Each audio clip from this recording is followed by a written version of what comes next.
ओम जय जय श्याम।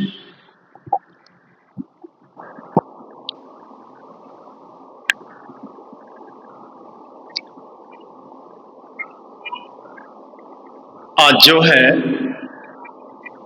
पितृपक्ष, महालया पक्ष कहा जाता है इसे संस्कृत में। आप क्या कनाकत बोलते हैं? संस्कृत में इसका नाम महालया पक्ष है और सामान्य बोलचाल की भाषा में पितृपक्ष कहते हैं। पितृपक्ष में भगवान भागवत की कथा को अमृत के समान माना जाता है।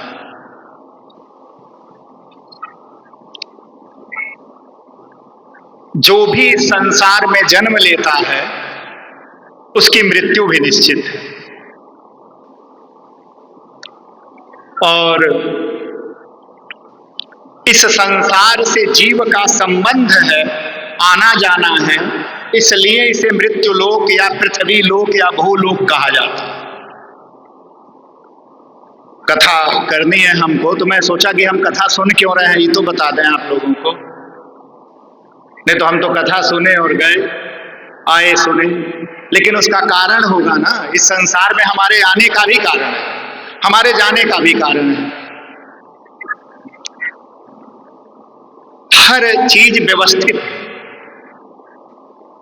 और संपूर्ण सृष्टि उस परमात्मा के अधीन है जिसकी कथा सुनने के लिए यह आयोजन हुआ है और हम सब उपस्थित हैं। महालया पक्ष को ही पितृपक्ष क्यों कहा जाता है? क्योंकि 12 महीने हैं और 12 महीनों में कृष्ण पक्ष और शुक्ल पक्ष, उजाला और अंधेरा आता रहता है, उसका अपना कार्य चलता रहता है। पर इसी 15 दिन को क्यों कहा था? तो और इसमें भगवान की आराधना, भगवान के नामों का कीर्तन, भगवान पर तुलसी पत्र चढ़ाना अथवा भागवत इत्यादि महापुराणों की कथाओं को सुनना, भगवान का अर्चन करना क्यों महत्वपूर्ण है?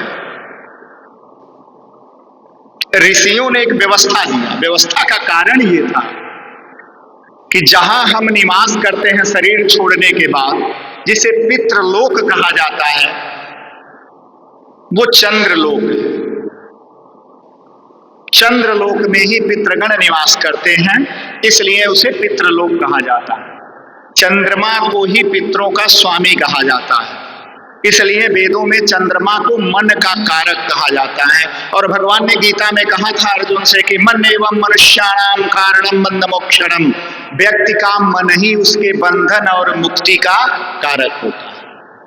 वह मन से ही बंधा रहता है और मन से ही मुक्त रहता है।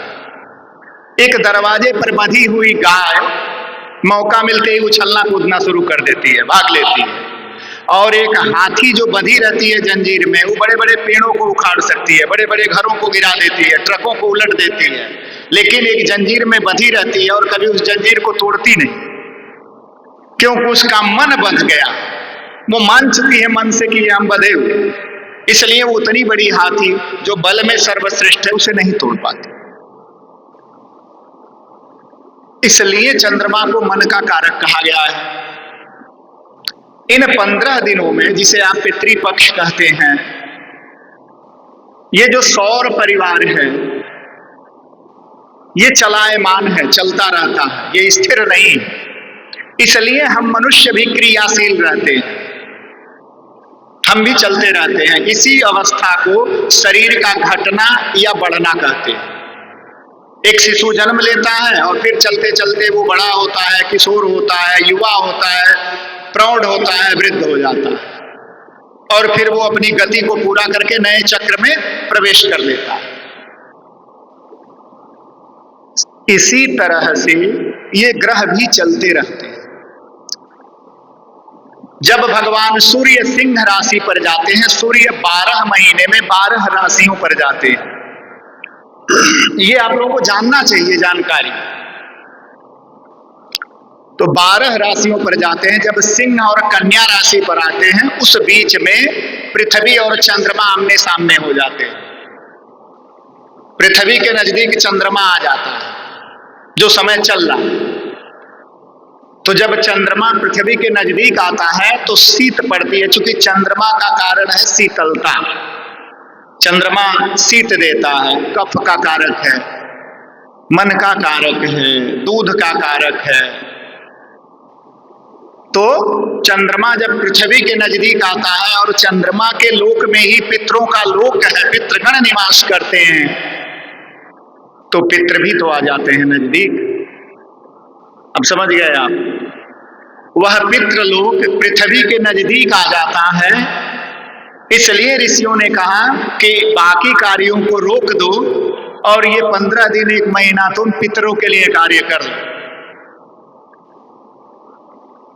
इसीलिए इसे कनाकत या पितृपक्ष या महालया कहा गया कि उन 15 दिनों में अपने पूर्व संबंधियों को, पता नहीं हम कितने जन्मों के बाद मनुष्य जन्म पाए, और यह कर्म भूमि है। पृथ्वी जो है कर्म भूमि, हम नाना प्रकार के कर्म करने के लिए यहाँ आए हुए हैं।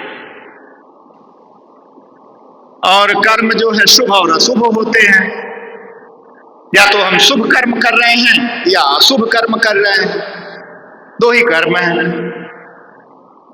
कोई कह दे कि हम कुछ नहीं करते तो वो झूठ बोल रहा है, क्योंकि आप कुछ नहीं कर रहे हैं तो भी कुछ कर रहे हैं, क्योंकि आप कुछ नहीं कर रहे हैं। वो भी एक कर्म है कि हम नहीं कर रहे हैं। इसलिए कर्म को 2 ही भागों में बांटा गया भगवान द्वारा, कर्म और अकर्म, न करने योग्य कर्म और करने योग्य कर्म। तो पितृपक्ष में करने योग्य कर्म वही है जो हम लोग कर रहे हैं, बैठे हैं, भगवान के गुणगान में है, भगवान की संगति में है, भगवान को सुनना है, भगवान को जानना है। और भगवान नारायण ही पितरों के स्वामी, क्योंकि पितरों की मुक्ति के लिए हम लोग प्रार्थना उन्हीं से करते हैं। यानादि निधिनो देव शंख चक्र गदाधर अक्षय पुंडरीकाक्ष पितृ मोक्ष प्रदो भव। उसी भगवान से प्रार्थना करते हैं कि समस्त पितरों को मुक्ति प्रदान करें। तो इस महालया पक्ष में पृथ्वी और चंद्रमा आमने सामने आ जाते हैं, इसीलिए इस पक्ष में पितरों का कर्म करते हैं। हम लोग घर पे तर्पण करते हैं गायों को, चूंकि गायों में समस्त लोगों का निवास कहा गया है। अयम गौ विश्व मातर, ऋग्वेद में कहा गया है कि यह गौ संपूर्ण विश्व की माता है। चूंकि पुरातन संस्कृति जो इस देश की थी, उसमें गाय पालना एक बड़ा ही महत्वपूर्ण और धार्मिक कर्म था। अब शहरीकरण और नई व्यवस्थाओं ने जो है धीरे धीरे उसका लोप कर दिया है। जो कार्य हम घरों पर करते थे उसे करने के लिए हमें गौशाला जाना पड़ता है। तो इसलिए जो है इन कर्मों को ही करने से पितृगण प्रसन्न होते हैं। चूंकि संबंध बना रहता है जीव का, यह जीव बहुत सारे संबंधियों से मिलके 84 लाख योनियां हैं। उन 84 लाख योनियों में से मनुष्य योनि है, और मनुष्यों की भी 4 लाख प्रजातियां हैं। मनुष्यों की 4 लाख प्रजातियां हैं। 4 लाख प्रजातियों में मनुष्य बटा हुआ है। इस देश में तो लोग ब्राह्मण क्षत्रिय वैश्य शूद्र में ही लड़ते रह रहे हैं, लेकिन भागवत में आया है कि मनुष्यों की 4 लाख प्रजातियां हैं। और उन 4 लाख प्रजातियों में पता नहीं कहां कहां जन्म हुआ हमारा, कहां कहां से हम आए, किस प्रकार आए। तो 2 प्रकार के ऋण होते हैं, एक होता है पितृ ऋण, एक होता है पितृ दोष। ये दोनों 2 चीजें हैं। पितृ ऋण वह होता है जिसे हम जो है अपने शुभ कर्मों से उतारते हैं। हमारे किसी भी कर्म से हमारे पिता पितामह नाना इत्यादि के ऊपर कलंक न लगे, दोष न जाए उनको, उनके द्वारा कृति जो वो छोड़ के गए उसे हम और विस्तारित करें, उसे और आगे ले जाएं, उसे और उज्जवल करें। ये पितृ ऋण होता है। और पितृ दोष तब लगता है जब हम शुभ कर्मों का त्याग कर देते हैं, पितरों के लिए जल न दें, उनके नाम से सीधा न निकालें, या उनके नाम से हम गायों को गोग्रास, गायों को भोजन न कराएं, आए हुए अतिथियों के लिए कुछ अन्न जल इत्यादि न दें, अथवा जो मठ मंदिर जहाँ है, जहाँ विद्यार्थी पढ़ते हैं, निःशुल्क सेवाएं होती हों, औषधालय हो, वहाँ हम अपने श्रम न्याय द्वारा उपार्जित धन से कुछ न कर पाए तो पितृदोष बनता है। क्योंकि अतृप्ता पितरा, पितृ जब अतृप्त होते हैं तो अपने वंशधरों का रक्त खींचना शुरू कर देते हैं, तो हम अल्पायु हो जाएंगे, रोगी हो जाएंगे, भयानक रोग उत्पन्न होते हैं। तो रोग करता क्या है? रोग का आत्मा से कोई संबंध नहीं है, रोग का संबंध हमारे शरीर से होता है। रोग जो दुख देता है वो आत्मा को कभी दुखी नहीं करता, रोग शरीर को दुखी करता है। कभी हमारे पैर थक जाते हैं, कभी हमारे कमर दर्द करने लग जाते हैं, कभी सर दर्द करता है, कभी हमें शल्य क्रिया मतलब ऑपरेशन का सामना करना पड़ता है। होता है ना ये सब चीजें। इन्हीं से बचने का उपाय मात्र है कि हम अपने मन को सही जगह लगा दें। और समय समय पर ऋषियों ने कहा कि यह कार्य इसके लिए तुमको नियुक्त किए हैं। जब उन्होंने 15 दिन छांट दिया, इकट्ठा करके दे दिया हमें कि नहीं इस 15 दिन में तुम्हें ये करना है, उस 15 दिन में भी हम इसको छोड़ के मौज मस्ती में लगे रहें तो हम पितृदोष उत्पन्न करेंगे कि नहीं करेंगे?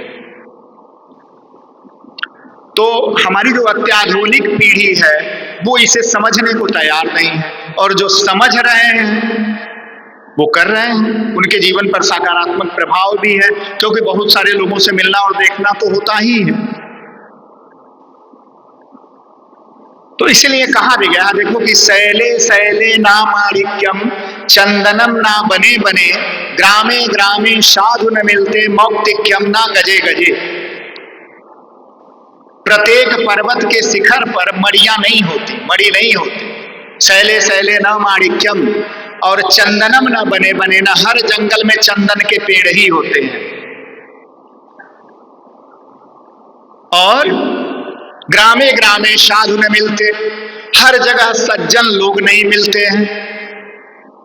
और मौक्तिक्यम न गजे गजे, न हर हाथी के सिर में मुक्ता होता है, किसी किसी में पाया जाता है और कहीं कहीं होता है। तो इसलिए यह बड़े सौभाग्य की बात है कि महालया चल रहा है, पितृपक्ष चल रहा है, और हम सभी भगवान भागवत जी को पढ़ने, कहने, पूजने, सुनने के लिए उपस्थित हुए हैं। और बड़ी पुण्यवान जो है दीपक की माता जी हैं कि उन्होंने दीपक जैसा संतान दिया, और दीपक भागवत का आयोजन करते हैं। आप सबको भगवान का स्मरण हो जाता है, क्योंकि भागवत स्वयं के लिए कभी नहीं होती। अगर कोई कहता है कि भागवत स्वयं के लिए है तो नहीं। भागवत को सुनने के लिए पितृ आते हैं सबसे पहले। जेसाम गृहे वैष्णव नाम धेयम, पद्म पुराण में आया है कि जिस घर में भगवान विष्णु के नाम या कथा के लिए, भागवत के आयोजन के लिए जो व्यक्ति स्मरण करता है तो पित्रा प्रसन्ना, पितृगण प्रसन्न हो जाते हैं। आनंद मग्ना च पृथ्वी, भगवती पृथ्वी आनंद से नृत्य करती हैं कि हमारे स्वामी, पृथ्वी के पति कौन है? तो भगवान विष्णु। वो आनंद से नृत्य करती हैं कि हमारे स्वामी का अवतरण हमारे ऊपर होगा, उस स्थान पर भगवान की कथा होगी, नृत्य करती है। पितृगण प्रसन्न हो जाते हैं कि हमारे वंश में, हमारे कुल में, हमारे गोत्र में भगवान की कथा हो रही है, तो वो पितृगण मुक्त हो जाते हैं। अधोगति में पड़े हुए पितृगण भी मुक्त हो जाते हैं। तो विचार किया दीपक ने, योजना बनाया और एक बार कह दिया कि गुरुजी आना है, आपको कथा करना है। तो हम लोग भी चल के पहुंच गए उचित समय पर। चूंकि पहले दिन की कथा में होता क्या है कि देवताओं का आह्वान होता है, चूंकि इनको भी तो कथा सुननी होती है। प्रेत पितर गंधर्व, इनको भी सुननी होती है कथा। तो पहले वही आते हैं, पहले पात्र वही, फिर हम मनुष्यों का कारण बनता है, उनको बुलाना होता है। और कथा के सबसे बड़े जो श्रोता हैं वो भगवान शिव है, क्योंकि कथा के स्वामी भी वही, उनसे बड़ा कोई श्रोता नहीं, उनको भी बुलाना होता है, तो भी पधारते हैं। फिर हम लोग तो माध्यम। तो इसके लिए बहुत आशीर्वाद और कोटशा धन्यवाद कि दीपक को यह अवसर भगवान ने प्रदान किया। अब आप लोग भागवत सुनने के लिए आए हैं भगवान को। तो प्रथम दिन की कथा क्या है कि काफी तैयारियां रहती हैं, समय व्यतीत हो जाता है, तो आप लोगों के भी मन में चिंता होगी कि अरे जाना है, अभी आए हैं, पता नहीं कितना समय लगेगा, कब तक बोलेंगे। तो वैसे भी पितृपक्ष चल रहा है, तो इन चिंता को छोड़ देना है ना, कुछ दिन भगवान को भी सुनिए हमारे साथ साथ। भागवत जो है 4 शब्दों से बना है, 4 अक्षर हैं भागवत में, भा ग व त, 4 ही अक्षर हैं। भागवत है क्या, मैं यही बताने जा रहा हूं आप लोगों को कि जान लो कि भागवत है क्या। हम भागवत सुनते रहते हैं, बहुएं भोजन बनाती हैं, थोड़ा सा नमक कम हो जाए तो हमारी शिकायतें हो जाती हैं, थोड़ा सा ज्यादा हो जाए तो शिकायत हो जाती है, थोड़ी सी रोटी काली पड़ गई तो शिकायत हो जाती है। और हम खूब भगवान को सुन के आते हैं और उसका मतलब ही नहीं पता है, तो शिकायत होगी कि नहीं भगवान को भी कि तू झूठ मूठ में माथा मार रहे हो, क्या फायदा है इसका। तो कहा गया है कि भागवत में 4 अक्षर हैं, भागवत। इन चारों में ही पूरी भागवत है, तो याद कर लेना आप लोग, क्योंकि कल हम दूसरी कथा में रहेंगे, रोज भागवत का व्याख्या तो करेंगे नहीं, आज कर देते हैं। भास्यन्तु सर्ववेदेषु गीयन्ते शौनकादयः वहन्ति सर्वपापानि तरन्ति भवसागरा। 4 अक्षर हो गए। भास्यन्तु सर्ववेदेषु, भागवत में सारे वेद और पुराणों का सार सन्निहित है, इसी में पिरोया गया है सारा। तो भास्यन्तु सर्ववेदेषु गीयन्ते शौनकादयः वहन्ति सर्व पापानि, जिसके श्रवण मात्र से, जिसके उद्योग मात्र से सारे पाप नष्ट हो जाते हैं। तरन्ति भवसागरा, और प्राणी भवसागर से तर जाता है। ये भागवत का सामुच्य अर्थ है। भागवत विशेष है, 18 पुराण हैं, 4 वेद हैं, 6 शास्त्र हैं, 118 उपनिषद है, बहुत सारी चीजें हैं, गीता जी हैं, रामायण जी हैं। भागवत की वैशिष्टता विशेषता इसलिए ही कहा गया है, जिस प्रकार आम का बागीचा जब देखेंगे तो आम के पेड़ में भी रस होता है, लेकिन वो कसैला लगता है। आम के पत्ते में भी रस होता है, आम की मंजरी में भी रस होता है। यानी आम का जो वृक्ष है वो संस्कृत में आम को रसाल कहा गया है, तो अर्थात रस युक्त पेड़ वृक्ष। लेकिन जब आम उसमें फल के रूप में निकलता और पक जाता है तो उसका एक अलग स्वाद हो जाता है, उस आम का अलग स्वाद हो जाता है। और अच्छे गुणवत्ता का आम है तो इतना सुंदर हो जाता है कि लोग उसके दीवाने हो जाते हैं। लोग हजारों हजारों रुपया दे के उस आम को खरीद के ले आते हैं, उसके गुणों का गान करते रहते हैं। तो उसी तरह धर्म पुराण एक वृक्ष है, और उन धर्म और पुराण और उपनिषदों का जो फल है वो भागवत है, वही भागवत। तो जब सुंदर रसाल रूपी भागवत हमारे सम्मुख हो तो हमें उसका रस ग्रहण करना चाहिए। क्योंकि रस सम है, इससे न शुगर बढ़ेगा न आलस्य आएगा। अब इस डर में मत रहना कि आम का रस है तो किसी को शुगर हो तो कहेगा हमें तो शुगर ही बढ़ जाएगा, पता नहीं कैसे पी रहे हैं। तो ऐसी कोई बात नहीं है, शुगर बढ़ेगा नहीं। इस रस से बीमारियां ठीक हो जाती हैं, क्योंकि भवादिरामम भवरोग वैद्यम माया हे मायापति हे नमामि। इस संसार रूपी जो रोग है भव रोग, उसके एकमात्र वैद्य प्रभु श्री राम हैं, भगवान श्री राम हैं, और वही माया के पति भी। इसलिए जब हम उनकी शरण में चलते हैं तो सब ठीक हो जाता है। तो इसलिए भगवान के शरणागति में हमें चलने का प्रयास करना चाहिए और भगवत चरणारविंदों में भागवत जी की तरफ बढ़ते हैं।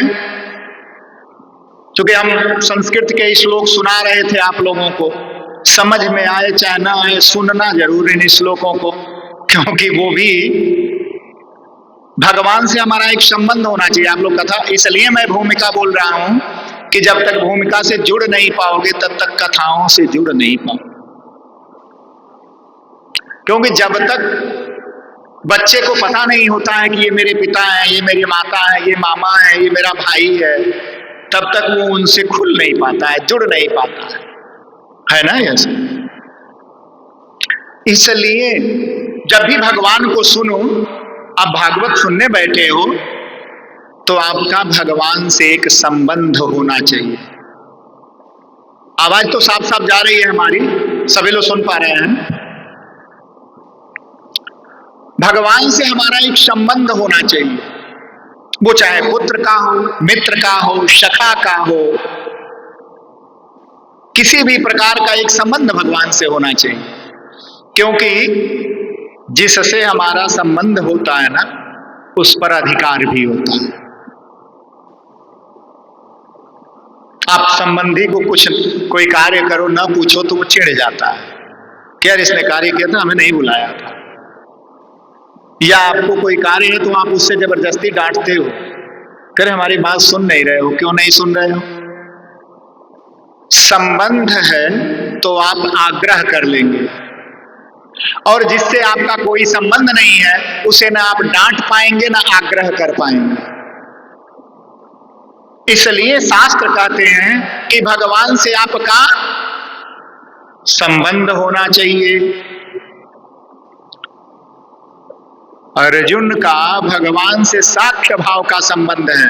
अर्जुन जाके कहता है कि मेरा रथ हाँकना है आपको। प्रेम के बस अर्जुन रथ हाँक क्यों भूल गए हो ठकुराई, भूल गए कि वो ठाकुर जी हैं। रथ हाँका, बैठ के सारथी का कार्य किया, घोड़ों को चारा खिलाए, घोड़ों को नहलाए धुलाए, ये भगवान ने किया। क्योंकि अर्जुन का संबंध, गोपियों का संबंध है भगवान से, उद्धव का संबंध है भगवान से, रामावतार में बंदरों का संबंध है भगवान से, देवी भक्ति स्वरूपा भगवती सबरी का संबंध भगवान से है, जटायु का संबंध है भगवान से। भगवान गए कि नहीं गए, सबसे मिले, आग्रह है, भगवान से निवेदन है। इसलिए भगवान से संबंध बनाकर कथा सुना करो, भगवान समझ में आ जाएंगे। और जब बिना संबंध के सुनेंगे तो सुनेंगे, बस सुन रहे हैं, जुड़ नहीं पाएंगे। तो भगवान से जुड़ने का प्रयास करिए, लगने का प्रयास करिए भगवान से। और ये माताएं बैठी हैं, इनका तो संबंध ही अब भगवान से होना चाहिए। अब कौन सा कार्य जीवन का शेष बचा है भगवान के सिवा। संत कहें अस नीति दसानन, चौथे पन नृप जाहि कानन। तो अपने मन को ही वन बनाकर और भगवान के साथ जीने की आदत डाल लेनी चाहिए। तो भगवत प्राप्ति उसी में हो जाती है। ऐसा नहीं है कि भगवत प्राप्ति के लिए हम सब छोड़ के हरिद्वार चले जाएं तभी होगा। भगवान से निरंतरता का एक आश्रय होना चाहिए। भगवान खुद ही भक्तों के अधीन है, भक्ताधीनम उनका एक नाम ही है, भक्तों के अधीन रहने वाला। इसलिए भगवान से एक संबंध होना चाहिए। भगवान कहते हैं कि मुझे भगवान और संबंध में संबंध प्रिय है, न कि भगवान। कहते हैं भगवान बनाने वाले मुझे दुखी कर देते हैं, और संबंध बनाने वाले कम से कम कोई तो इतने बड़े संसार में है जो एक संबंधी समझ के मुझे बुला लेता है और मुझे जाने का अवसर मिलता है। ये प्रभु का भाव है। और भागवत इसीलिए भवसागर से पार कर देता है, क्योंकि उसमें भाव है। और भावानिक्षिते देवा, देवता हमारे भावनाओं के अधीन होते हैं। तो जैसी भावना हमारी होती है वैसे ही देवताओं की प्राप्ति हो जाती है। तो इस प्रकार हम लोग भागवत जी के श्रवण कीर्तन मनन में आगे बढ़ रहे हैं। भगवान का नाम का संकीर्तन करो, थोड़ा सा 2 मिनट ताली बजाइए हमारे साथ, भगवान का नाम लीजिए। मुकुंद माधव गोविंद बोल, मुकुंद माधव गोविंद बोल, केशव माधव हरि हरि बोल, केशव माधव हरि हरि बोल। मुकुंद माधव गोविंद बोल, मुकुंद माधव गोविंद बोल, केशव माधव हरि हरि बोल, केशव माधव हरि हरि बोल, केशव माधव हरि हरि बोल, केशव माधव हरि हरि बोल।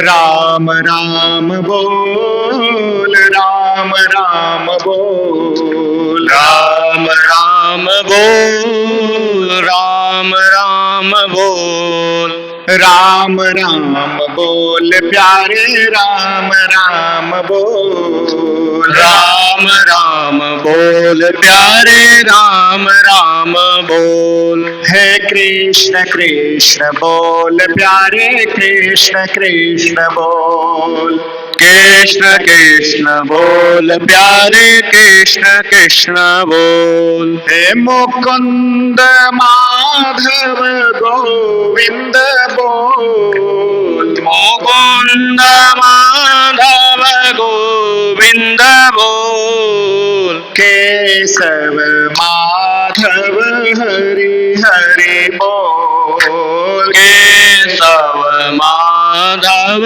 हरि हरि बोल। बोले वृंदावन बिहारी लाल की जय। कीर्तन भगवान के कंठ खोल के किया करो आप लोग माता जी, ठीक ना। उच्चै श्रवाजस्य गायन्ति गोप्यो गोविंद दामोदर माधवेति।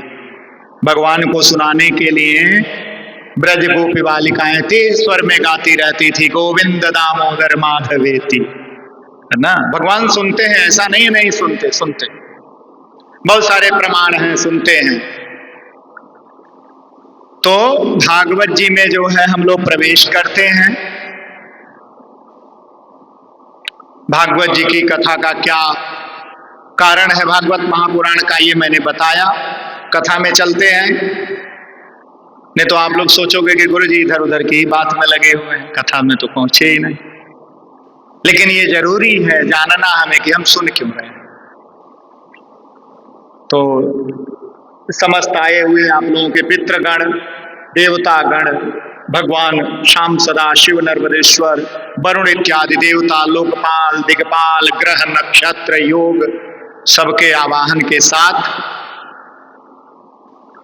भागवत में एक प्रकरण आता है, नैमिखे सूतमासेनम अभिवाद्यम महामतिम कथामृत रसास्वाद कुशलः शौनको ब्रवीत्। एक समय की बात है, नैमिषारण्य में बहुत सारे ऋषि इकट्ठा हुए थे। नैमिषारण्य तीर्थ है लखनऊ उत्तर प्रदेश में। लखनऊ से 60 किलोमीटर और इधर से जाते समय पहले आएंगे तो सीतापुर जनपद हुआ करता था पहले, अब नैमिषारण्य ही जनपद हो गया है। नैमिषारण्य में ही जंगलों का एक विस्तार है, उसी के बीच में नैमिषारण्य वह स्थान है जहां आदिकाल में जो है प्रहलाद ने तपस्या किया था और भगवान नर नारायण ने तपस्या किया था कुछ कालखंड वहां, और फिर महाराज मनु ने वहां तपस्या किया था, जो आदि पितर हैं मनुष्यों। तो हर युग के प्रधान तीर्थ होते हैं। प्रलय के बाद से ये युग आते जाते रहते हैं। इस समय ये 28वां कलयुग है, 7वें मनवंतर का 28वां कलयुग। इस समय जो है 7वां मनवंतर चल रहा है और 7वें मनवंतर का यह 28वां कलयुग है जिसमें हम लोग बैठे हुए हैं। ऐसा नहीं है कि जो उपद्रव हो रहा है, जो धूम धड़क्के हो रहे हैं ये अभी हो रहे हैं, नहीं, 27 बार पहले भी हो चुके हैं। ये 28वां कलयुग है, तो इसके पहले भी तो ये आया होगा 27 बार, तो उसमें भी ये हुआ होगा। तो ये 28वां कलयुग है। सतयुग का जो प्रधान तीर्थ है वो नैमिषारण्य ही है। आप लोगों में से कोई गए हैं नैमिषारण्य? नहीं गए? अयोध्या वगैरह प्रयागराज गए होंगे तो नैमिषारण्य ले जाते हैं लोग। तो वहां चक्र तीर्थ गए थे आप लोग? वो पानी गोल गोल घूमता रहता है, भगवान ने चक्र सुदर्शन को धोया था वहां, आज भी पानी गोल गोल घूमता रहता है अपने आप, उस युग से, सतयुग से। जाना चाहिए कभी, समय निकाल के इन कार्यों को भी किया कर। तीर्थ वगैरह देखो जवानी के ही हैं, शरीर में जब तक ताकत है तब तक ये तीर्थ धाम है, थकने के बाद ये होते नहीं। कौन सीढ़ी चढ़ेगा हजारों, कौन जाएगा उन हर हर करती हुई गंगा में? तो शरीर में बल है तब तक छलांग लगा लो। थकने के बाद जो है भजन ही एक आश्रय है, क्योंकि शरीर साथ नहीं देता, आत्मा मचल के क्या कर लेगा। सतयुग का प्रधान तीर्थ जो है नैमिषारण्य है। त्रेता का प्रधान तीर्थ जो है वो पुष्कर है। पुष्कर सरोवर राजस्थान में पड़ता है। और द्वापर का जो प्रधान तीर्थ है वो 2 है, बद्रिकाश्रम और कुरुक्षेत्र। ये द्वापर के प्रधान तीर्थ हैं। और कलयुग का जो प्रधान तीर्थ है वो है जगन्नाथपुरी।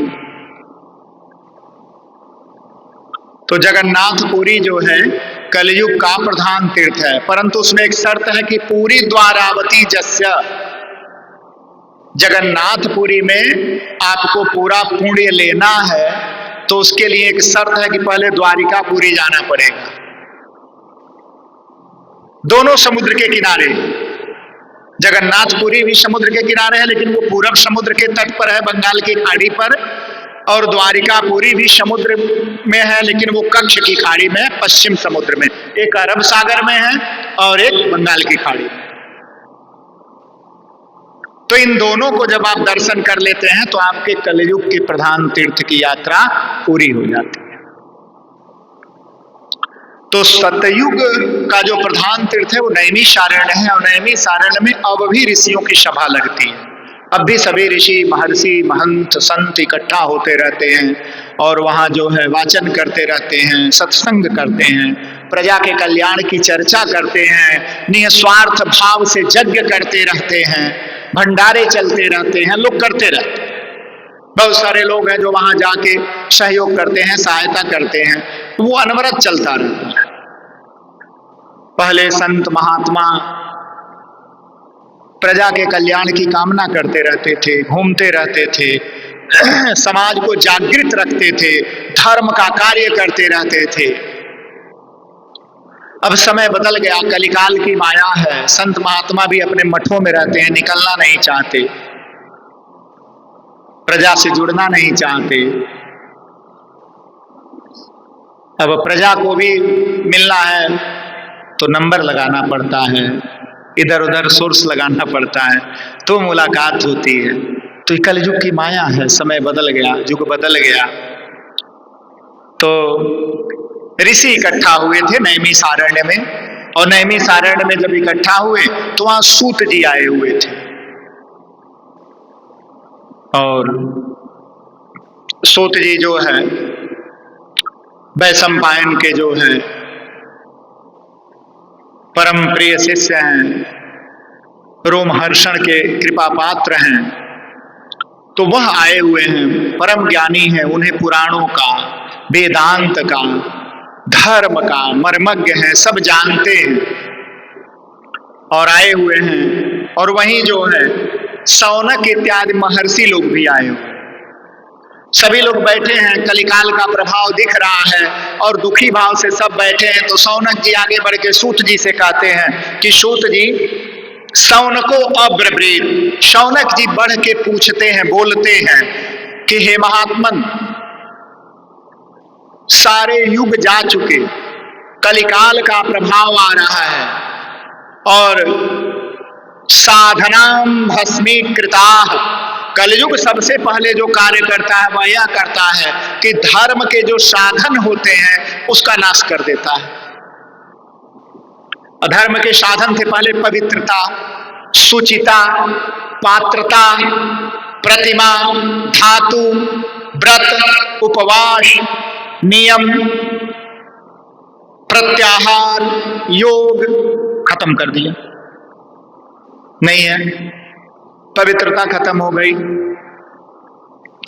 अच्छा, घरों में कुछ माताएं चीनी मिट्टी की बनी मूर्तियों की पूजा करती हैं। चीनी मिट्टी की जो मूर्तियां होती हैं, सेरामिक्स कहा जाता है उसको, सेरामिक्स से बनता है।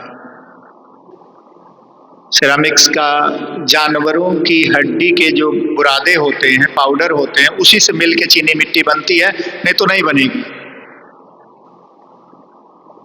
अच्छा, उसी के प्लेट हैं घरों में, उसी में भोग लगा देते हैं भगवान को ही बताओ, उसी में खा भी लेते हैं। अच्छा, न चाहते हुए पाप हो रहा है कि नहीं हो रहा बताओ?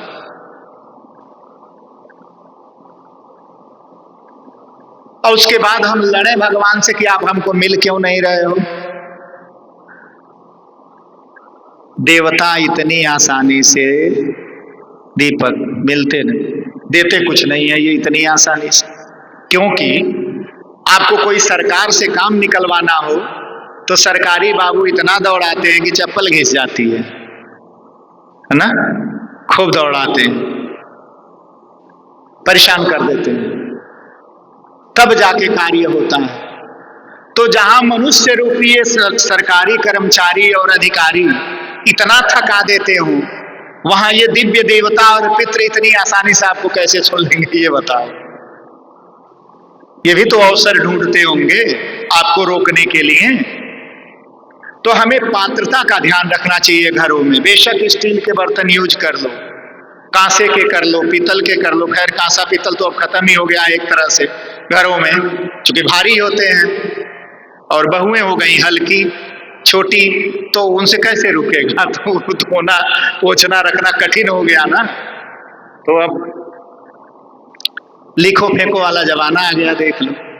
शास्त्र में कहा गया है कि पत्ते के दोने में भगवान को भोग लगा दो, उन्हें बहुत प्रिय है, लेकिन उचिष्ट पात्र में मत लगाओ। उचिष्ट पात्र कहा जाता है शीशे को, सेरामिक्स चीनी मिट्टी को, और प्लास्टिक के बने हुए जो पात्र हैं ये उचिष्ट पात्र में आते हैं, और इसमें भोग नहीं लगेगा। मैंने लिस्ट लिखा था तो उसमें लिखा था पत्ते वाली दुनिया, ध्यान देना, पत्ते वाली दुनिया। अंसारी के यहां से मंगवा लो, ठीक है? तो इससे कटते हैं देवता, ठीक। कहते हैं कि ये उचिष्ट पात्र में आते हैं। इसलिए कभी गलती हो गई है तो ठीक है, अब आगे से सुधार लेना आप लोग। घरों में इन पात्रों की आवश्यकता नहीं है। आपका जो प्रिय होगा उसे आप हाथ में भी कुछ दोगे तो ले लेगा, और अगर आपका प्रिय नहीं होगा तो उसे आप सोने के पात्र में भी दोगे तो नहीं लेगा, उसमें भी आपके लिए कुछ मीन मेख निकाल देगा। और प्रिय होगा तो भगवान कहते हैं कि यार जो मुझसे प्रेम करता है, पत्रम पुष्पम फलम तोयम जे भक्ता मम अर्पयेत, प्रेम से मेरा भक्त मुझे पत्ता पुष्प फल घास दुर्वा जो भी दे देता है, मैं प्रेम पूर्वक उसे ग्रहण कर लेता हूं। गीता में कहा है भगवान ने अर्जुन से। तो भगवान तो इतने उदार हैं, भगवान इतने उदार हैं। तो जहां प्रभु इतने उदार हैं तो वहां अपने उस प्रेम और उदारता का प्रदर्शन हमें भी करना चाहिए। तो यहां जो है कहते हैं कि महाराज साधनाम भस्मागता, कलयुग ने साधनों को भस्म कर दिया है। कैसे कल्याण होगा प्राणियों का? क्योंकि जीव प्राणी अल्पायु होने लग गए हैं, रोग हो रहा है उनको, पशु तक नष्ट होने लग गए हैं। जो भिन्न भिन्न पशु पक्षी, ये माताएं बैठी हैं, इनके समय में बहुत सारी चिड़िया रंग बिरंगी दिख रही होंगी, अब कहाँ दिख रही हैं, खत्म हो गई। बहुत सारी चीजें दिखती थी, वो धीरे धीरे करके समाप्त होती जा रही हैं। बहुत सारी अच्छी अच्छी वनस्पतियां दिखती थी, खत्म होती जा रही हैं। क्योंकि ये जैसे जैसे दबाव पृथ्वी पर बढ़ेगा वैसे वैसे जो सकारात्मक चीजें हैं वो घटती है। तो कहते हैं कि हे महाराज कैसे होगा इस संसार का कल्याण, कैसे होगा? हे सूत जी, आप परम ज्ञानी हैं, आप दिव्य महात्माओं के शिष्य हैं, आपको सब कुछ कंठस्थ है, आपको सब कुछ कंठस्थ है। सूत जी को सब याद था, हमारे जैसे पोथी लेके नहीं बैठे थे सूत जी, उनको याद था। और आज हम लोग कथावाचक हैं तो हम पोथी लेकर बैठते हैं, पोथी भी नहीं बोलते हैं, इधर उधर की बात बोलेंगे, उल्टी सिल्टी बात करेंगे मंच पे बैठ के, इधर की बहू की तो उधर की बेटी की तो उधर की सास की, तो ये सब कहानियां आजकल कथाओं में होने लग गई हैं। भगवान को छोड़ के हर कुछ होने लग गया। इनसे भी बचना चाहिए, क्योंकि हमें भगवान को सुनना चाहिए। भगवान को क्यों सुनना चाहिए? कि भगवत प्राप्ति है। भगवत प्राप्ति कैसे होगी? तो ध्यान रखना, भगवान आंखों से कभी नहीं मिलते हैं, आंख वालों को भगवान नहीं मिलते। भगवान हृदय के विषय हैं, भगवान यहां रहते हैं, ठीक है, और आंख यहां है, मस्तिष्क यहां है जो सोचता है। 1 से 1.25 फुट का अंतर हो गया, अर्थात ईश्वर हृदय में रहता है और मस्तिष्क यहां रहता है, आंख यहां रहती है। अर्थात जो बड़े ज्ञानी हैं, ये बड़ा ज्ञानी है, क्या भगवान नहीं है? अगर भगवान को ज्ञानी ही प्रिय होते तो भगवान यहां रहते ना, यहां क्या करते? भगवान हृदय का विषय है, और हृदय वाले से मिलने के लिए इसको झुकना पड़ता है। ध्यान दीजिए, क्योंकि ये झुकता है तब ये मिलता है। इसलिए हमारे यहाँ जो है अभिवादन की परंपरा थी, बड़ों को झुक के प्रणाम करना, आचार्य को, धर्म को, भागवत जी को या देवताओं को, ये हमारे संस्कार सिखाए जाते थे। इसलिए हम झुकते हैं कि इसका बार बार अहंकार मर्दन होता है, ये बार बार झुकाने से ये ठीक रहता है, इसे लगता है कि हमारे ऊपर भी कोई है, नहीं तो ये फट से अहंकारी हो जाता है कि सबसे ऊपर हम ही हैं। और जिस दिन इसको लग जाता है कि सबसे ऊपर हम ही हैं, उसी दिन से ये तांडव शुरू कर देता है।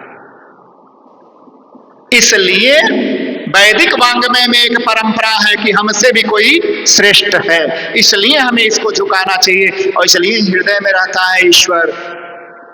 और यहाँ आने के लिए हमें आंख की आवश्यकता नहीं होती है, यहाँ आने के लिए कान की आवश्यकता होती है।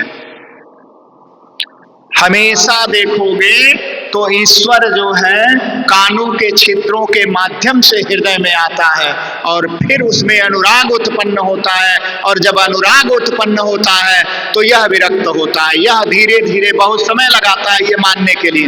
ये ज्ञानी है, जल्दी मानता नहीं है, कुतर्क रखता है बार बार हृदय से, और जब ये थक जाता है तब मानता है, और जब मान लेता है तो भगवान से मिलना हो जाता है, भगवान की शरणागति प्राप्त हो जाती है। इतनी ही बात है। जब आप पूजा कर रहे थे तो आचार्य लोग कह रहे थे, कौम सहस्रशीरेखा पुरुषः सहस्राक्षः सहस्रपात स भूमिगुं सर्वस्वभृत्वा तत्तिष्ठ दशांगुलम्।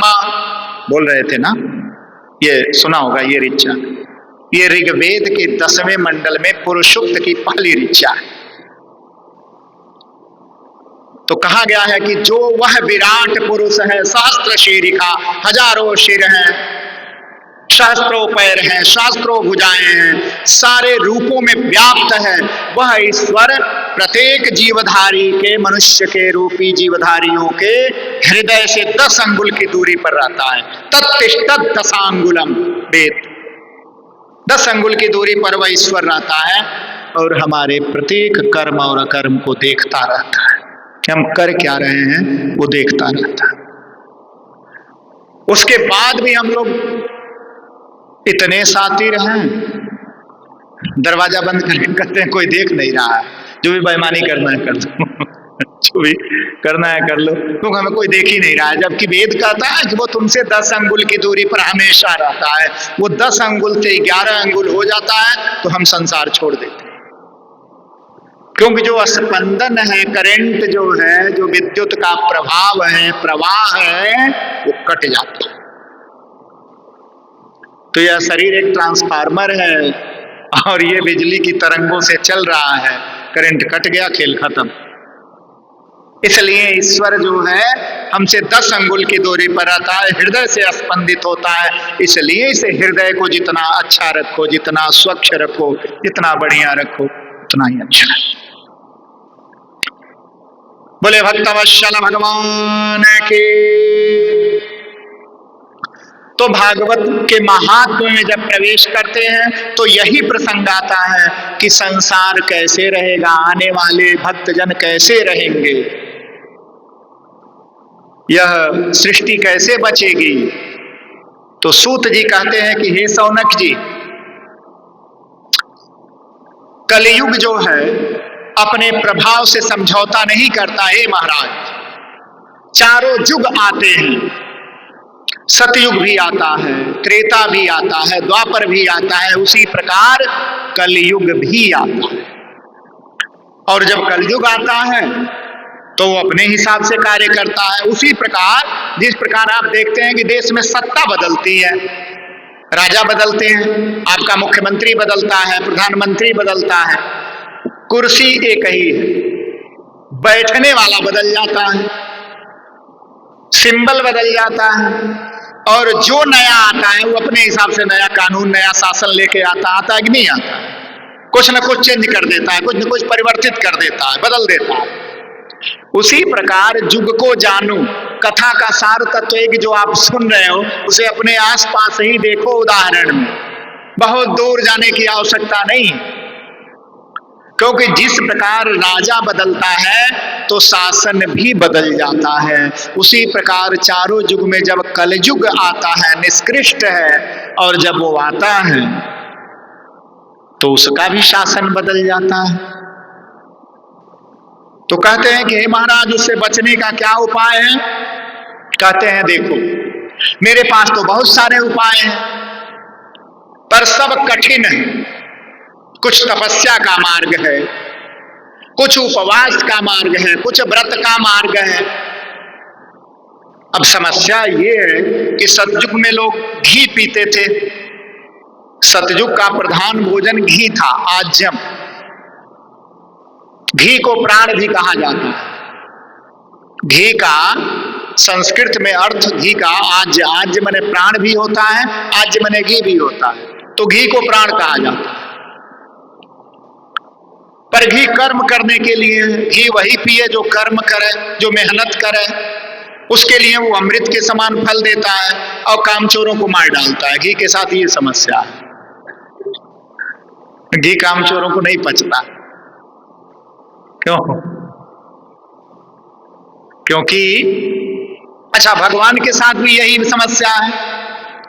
18 पुराण, 4 वेद, 6 शास्त्र, सबको आपके पास रख के और पढ़ के सुना दिया जाए, इनमें कहीं भी यह नहीं लिखा है कि किसी कायर को भगवान मिले हों।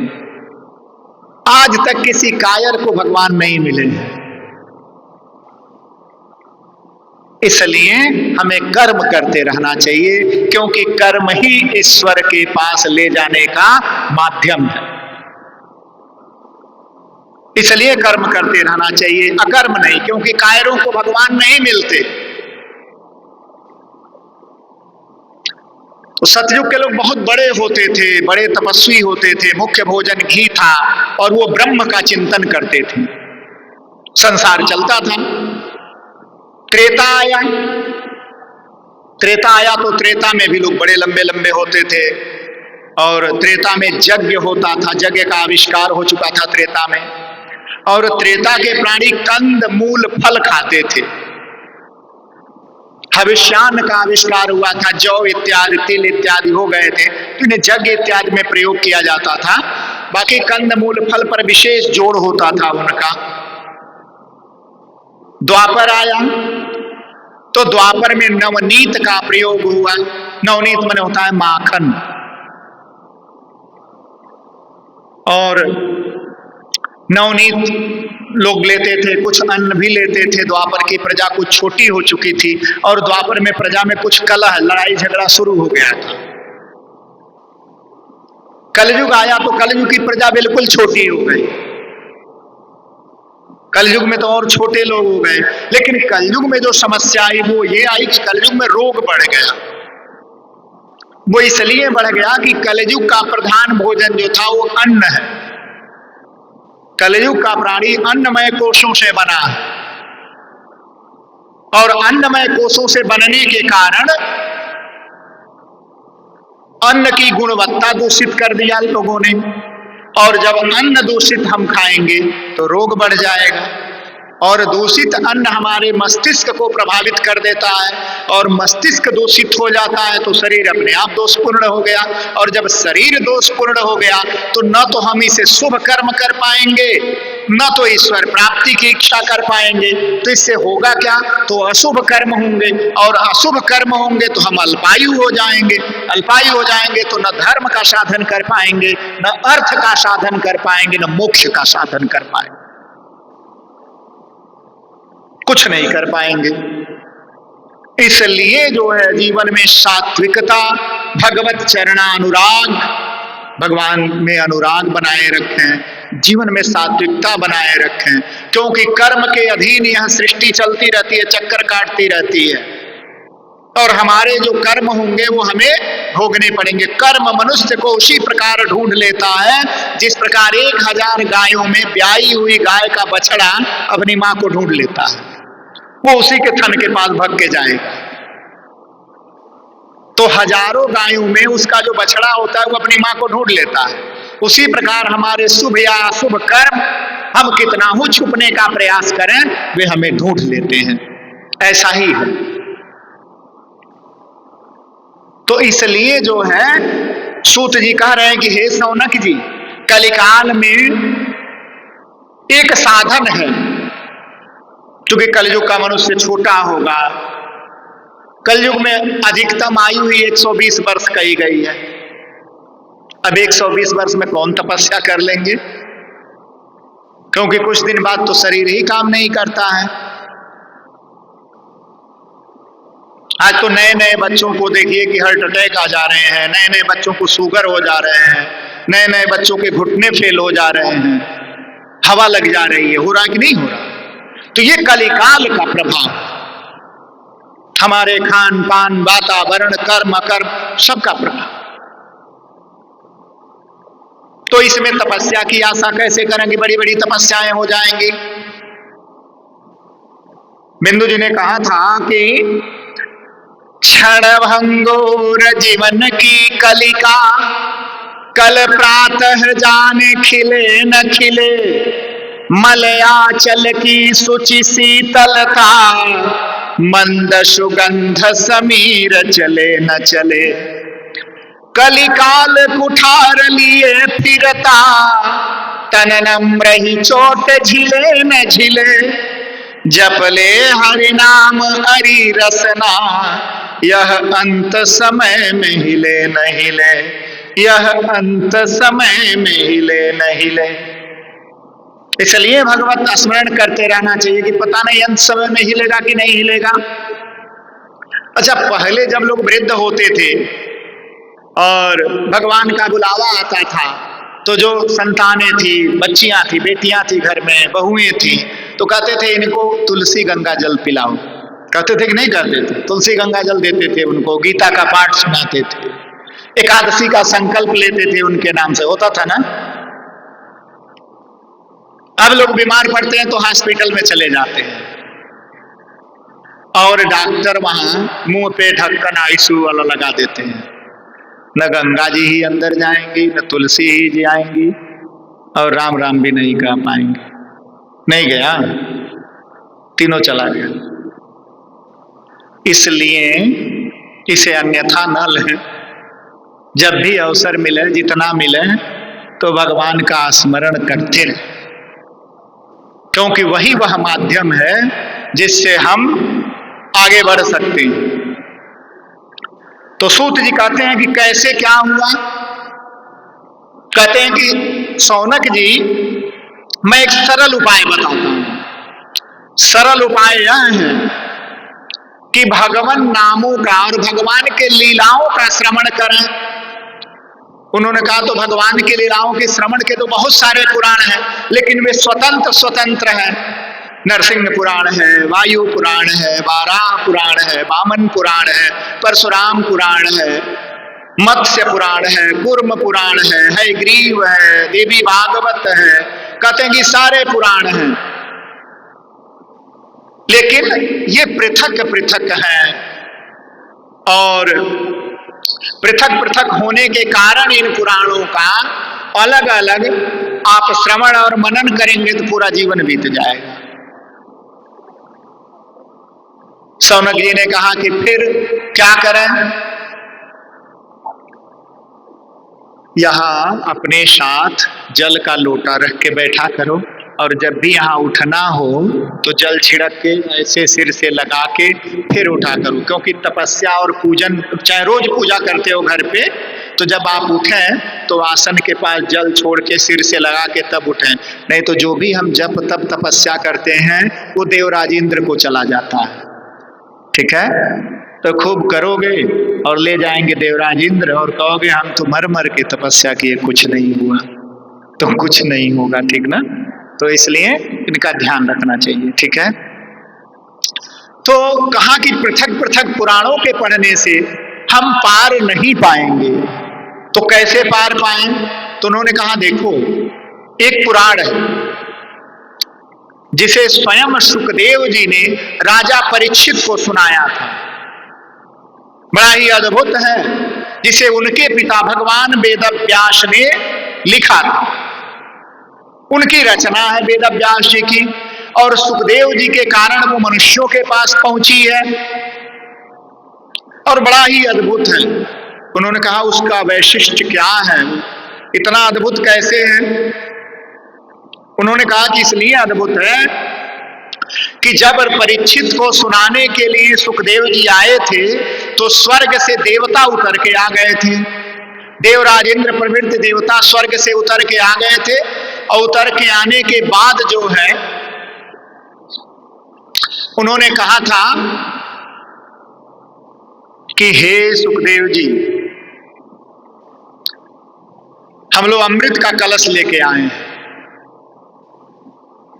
कहा गया है भागवत में, सुधा कुंभम गृहीत्वा वै देवस्तत्र समागमः। सुधा कुंभम गृहीत्वा वै देवस्तत्र समागमः। उन्होंने कहा कि हे सुखदेव जी, यह अमृत का कलश ले लीजिए, इस अमृत को कलश को राजा को पिला दीजिए। राजा अमर हो जाएंगे, उन्हें कितना हो सर्प काटे राजा को कुछ नहीं होगा। सुखदेव जी ने कहा तो हमें क्या करना है? तो ये जो कथा परीक्षित को सुनाने जा रहे हैं, यह कथा स्वर्ग में चल के हम देवताओं को सुना दीजिए, क्योंकि यह कथा अमृत के अपेक्षा ज्यादा महत्वपूर्ण है। क्योंकि अब देखो महत्वपूर्ण कैसे है, अमृत जो पिएगा वही अमर होगा, जो पिएगा वही अमर होगा। एक व्यक्ति पिएगा, एक व्यक्ति अमर होगा, सबको मिल नहीं सकता। और कथा सबके लिए सुलभ है अगर वो चाहे तो, और जो भी सुनता है तो कथा गति सुधार देती है, वो मुक्ति का कारक, मोक्ष का कारक। इसलिए कहा गया, देवताओं ने कहा कि महाराज आप परीक्षित के माध्यम से सारे संसार को सुनाना शुरू कर देंगे। हे महाराज, इसलिए सुधा कुंभम गृहीत्वा वै, आप यह अमृत रूपी कलश ग्रहण करिए। देवास्तैत्य समागता, और हम देवताओं के लिए अपना समय निकाल के चल के सुना दीजिए। इतना महत्वपूर्ण यह भागवत रूपी कथा है। आश्चर्य की बात है, देखो देव नदी गंगा, गंगा जी देव नदी, आगे प्रसंग आएगा गंगा जी पर, मैं बताऊंगा आप लोगों को।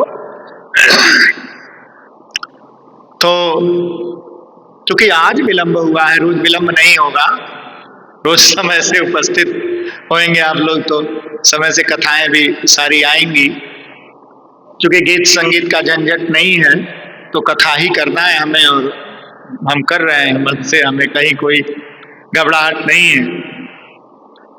तो भगवान की कथा जो है उसी प्रकार है जिस प्रकार देव नदी गंगा बहती है। गंगा पापम, गंगा डुबकी करने वाले, आचमन करने वाले, दर्शन प्रणाम करने वालों के पाप नष्ट कर देती है। ये गंगा जी का स्वभाव। उसी प्रकार जिस प्रकार चंद्रमा ताप को हर लेते हैं, चंद्रमा तपिश को खींच लेते हैं, शशि तापम, तो गंगा जी पाप मुक्त कर देती है जीव को। 1.5 अरब की आबादी इस देश की है, और गंगा जी यहां से 250 किलोमीटर दूर पर है हरिद्वार में, और एक मुट्ठी लोग जाते हैं गंगा जी, इतना नहीं जा पाते, एक मुट्ठी पहुंच पाते हैं, ये सच्चाई है, नहीं जा पाते। बारात करने चले जाएंगे कई 100 किलोमीटर दूर दूर, बहू लाने के लिए चले जाएंगे, लेकिन गंगा जी नहीं जाएंगे, क्योंकि मुक्ति का कारक है। चाहोगे तो ही मिलेंगी, चाहोगी तो मिलेंगी, नहीं तो नहीं। उसी प्रकार भागवत के साथ भी, चूंकि भागवत मोक्ष देने वाली है, तो भागवत अपने पात्रों को ही ढूंढती हैं। अरबों की आबादी है दुनिया की, करोड़ों कथावाचक हैं, फिर भी भागवत हर जगह नहीं हो पाता, सभी नहीं सुन पाते, सबके तक नहीं जा पाता। और जिसका भाव है वो हरदम सुन लेता है, हरदम सुनने का अवसर मिल जाता है, आयोजन हो जाता है भागवत जी का। ये महत्वपूर्ण है, क्योंकि ईश्वर भागवत जी अपने पात्र को ढूंढते हैं, और जहां पात्र मिलता है वहां वो चले जाते हैं। पात्रता और अपात्रता। पात्र ये गिलास है, कलश है, ये पात्र बने हुए हैं, तो उसमें जल डाल दिया गया, जल रुका हुआ। वो पात्र था तो आपने उसमें कुछ रखा, और पात्र नहीं होता तो नहीं रखते। इसीलिए ये मात्र कागज का टुकड़ा और पोथी नहीं, ये ईश्वर का विग्रह होता है। भागवत जी भगवान के साक्षात विग्रह है, स्वरूप है, और उसी विग्रह में ईश्वर का निवास होता है। इसलिए जिस पर ईश्वर की अनुकंपा होगी वही भगवान को सुन पाता है, या भगवान को अपने घर पधार पाता है, अन्यथा नहीं, असंभव। लोग सोचते सोचते संसार छोड़ देते हैं, पर भागवत नहीं हो पाता। तो इस प्रकार जो है कहते हैं कि हे शौनक जी, मैं ये बता सकता हूं। उन्होंने कहा कि महाराज, फिर तो उन्होंने कैसे सुना दिया राजा को? उन्होंने कहा कि उन्हें ईश्वर की आज्ञा थी और भगवान के लीला अवतारों में सुखदेव जी भी स्वयं भगवान के एक अवतार है, एक रूप है, और वही सुखदेव जी भगवान को आज्ञा मानकर भगवान की आज्ञा से परीक्षित को सुनाने के लिए आए हैं। और भागवत तो वह है जिसे जो है ब्रह्मा जी ने एक बार जो है ब्रह्मलोक में भागवत के पुण्य को एक तराजू पर रख दिया था और बाकी सारे वेद वेदांत ज्ञान वैराग्य सबको एक तराजू पर रख दिया था, तो भी भागवत का फल नहीं उठा था। इसलिए इसका प्रभाव ब्रह्मा जी भी मानते और जानते हैं। तो कहते हैं कि हे महाराज, यह भागवत का प्रभाव है। इसलिए मनुष्यों को यह भागवत रूपी सुधा सागर अगर समर्पित किया जाए तो उस अमृतमय सागर में गोता लगा के प्रत्येक प्राणी की गति जो है व्यवस्थित हो सकती है। तो उन्होंने कहा कि ठीक है, इसे ही सुनाए। तो इसे सुनने के लिए हम लोग आगे बढ़े। तो बताओ, हम शुरू करेंगे महात्म्य तो समय लगेगा। तो आज जो है हम आरती की तैयारी करेंगे और कल समय से आप लोग आ जाएं। हमारा प्रयास रहेगा कि मध्याह्न विश्राम करके आचार्य लोग बैठेंगे 2 बजे और उसके बाद हम भी बैठेंगे। और कल जो है मैं आप लोगों को भागवत का महात्म्य पूरा सुना दूंगा। भागवत के महात्म्य में देवी भक्ति की कथा आती है, ज्ञान वैराग्य, और नारद जी को भागवत की प्राप्ति, भगवान वेदव्यास को भागवत की प्राप्ति, सुखदेव जी के जन्म का वर्णन और गोकर्णोपाख्यान, धुंधकारी प्रेत की कथा।